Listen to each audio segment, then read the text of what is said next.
Hello everyone, today I'll be going over my favorite note-taking software, Obsidian. So to start off, once you enter Obsidian, you will have this note and it'll just say, this is your new vault. Make a note of something, create a link, or try the importer. This importer tool is just if you have notes somewhere else, you can just import them into Obsidian super easily. But for now, we're just going to create a link. And what this means is now the welcome note can be used to link to the create a link note. For example, if I want to link back to the welcome file, I'll put two square brackets and then I'll select the welcome file, and now I've successfully made a link to the welcome note. So if I press on it, it will take me to the welcome note. This can be pretty useful, but it's not that much better than just going here, right? So instead, if you just want to show like a little part of the note or just the whole note itself, you just put an exclamation mark and now you have an embed of the note. This can be really helpful, for example, if you have repetitive formulas that you just need to type out constantly. Instead, you type them in one note and then you just embed the note right there. Something else that I like about Obsidian is that it has LaTeX support. What this means is this right here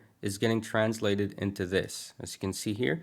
So basically, LaTeX is a language in order to write scientific or mathematical equations. And while this may seem daunting at first to type out, it's actually pretty easy. However, as you can see, the text can get a little lengthy and it can take a while to type. But to fix that issue, all you have to do is navigate to the Community Plugins tab and then just click on Browse. Here you will see a bunch of free plugins that have been developed in order to make the Obsidian note-taking process a lot better. And the one that I'm using for LaTeX is called LaTeX Suite, and it's made by Artistic Cat 1. So typically, if you want to do a fraction, you just type \frac, and then here you put the first number, and here you put the denominator.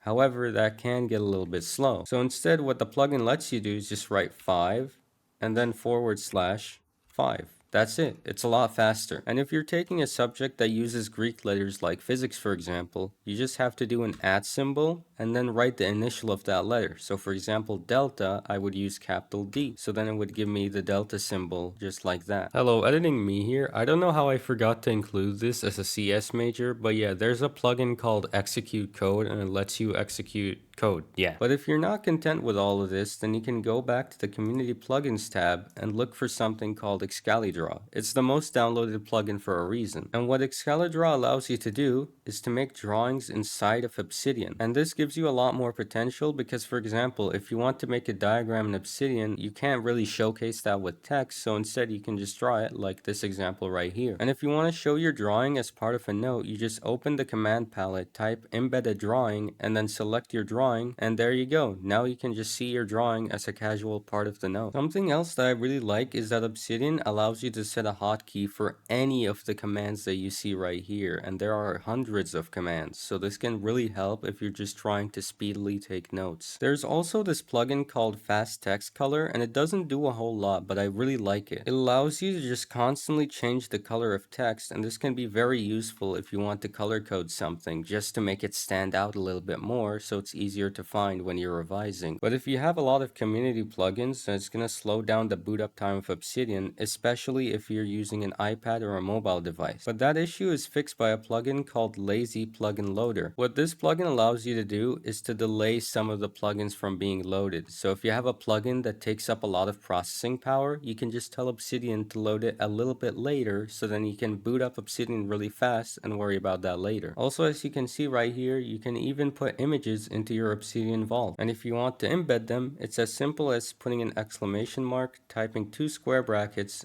and then selecting the image. So as you can see, now it's embedded into my note and I can use it for my studying. Obsidian also has a graph view option which allows you to see all of the links between your notes and see them as a sort of neural web, which this is how your brain really thinks of ideas, by the way. It's just linking between different ideas that you have in your brain. And you can also access the notes and see what notes they are connected to by just clicking on them or just hovering over them and it'll highlight them. And there's even filter options. For example, if I don't want to show images, then I'll just press on this and now attachments are turned off, so you can see all of those yellow files just went away. There's a lot more customization, but I recommend that you don't get too worried about the graph view when you're just starting out. Maybe wait like a year or so, because what happened is I got so caught up in trying to make this perfect graph view that I just overcomplicated things and I ended up moving to a different vault. So be careful of that. It is definitely a real issue that could happen. Just take it slow and don't do what I did when I started out, which is just get